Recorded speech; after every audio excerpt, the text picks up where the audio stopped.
Alright, so this is my video guide on how to hybrid pick and some tips for it too. This is mainly tips about hybrid picking. This is assuming you kind of already can already. So get the camera focus. So the first thing is, yes, I do have nails. I would definitely recommend growing some, especially if you're in the camp where you go back and forth between whether or not you should or shouldn't have nails, or if you should try it. I would say at least just try it once to see where you stand on it. So at least you can have your own opinion, because I was in that camp for a long time where I was constantly thinking maybe they'll help. And then I just tried it, and I was like, they definitely help, and then I never went back. And if it's not for you, it's not for you, but at least you can say you tried it. You really found out for yourself and not someone else. So the next thing is, I file my nails, and I try to get them pretty uniform. I imagine I'm designing a pick that's going to be attached to me forever. And the other thing I do is I play the string on some sandpaper, right? And I scratch on it too, back and forth, consistent, constant contact and pressure, right? I feel like it's faster and it makes more sense because I'll be able to go through back and forth. And then I do it for all the fingers, but not right now for the sake of time. And then calibrating. This is a big thing I think that is not talked about when it comes to musical instruments, especially guitar. But we're not always set up in the right hand position, and sometimes it's hard to find it, or sometimes we're looking for it, right? But the first thing I do is we're going to get these 3 fingers down on the lowest strings, right? And we're going to scratch.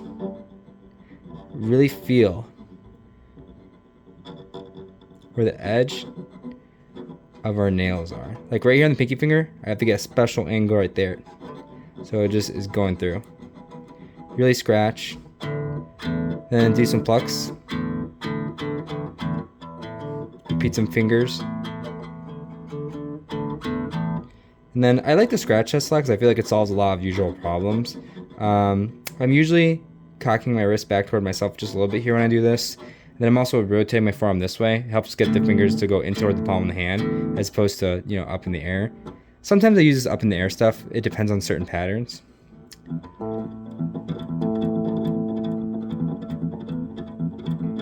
I like doing that a lot too. Pick. It's basically the classical tremolo. So pick, pinky, ring, middle.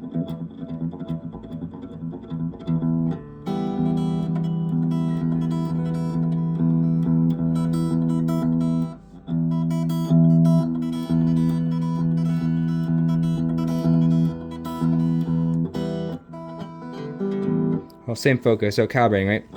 Scratch. Make sure I got some good plucks. Try to tap the inside of my palm to make sure my follow through is good. I'll actually tap here. Make sure my follow is good. Do some rolls. Repeat some fingers. Especially the pinky. Pinky finger's a little special. Then, the easy one is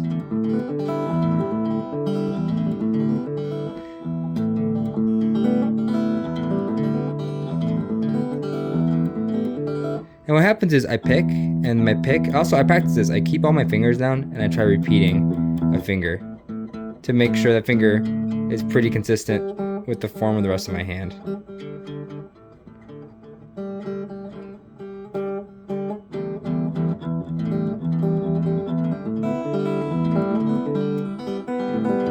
And this one's harder too. Another thing I'll say is sometimes I pick and then I really rotate into myself, so it feels like this raking thing around.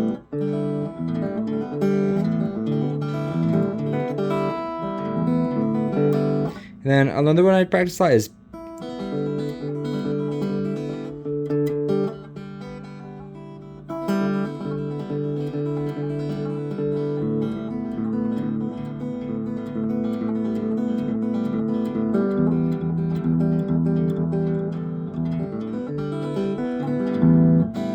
another one I like a lot is,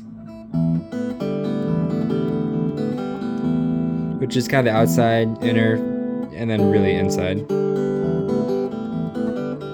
Then, and really get the scratch. If you're gonna do 2 strings,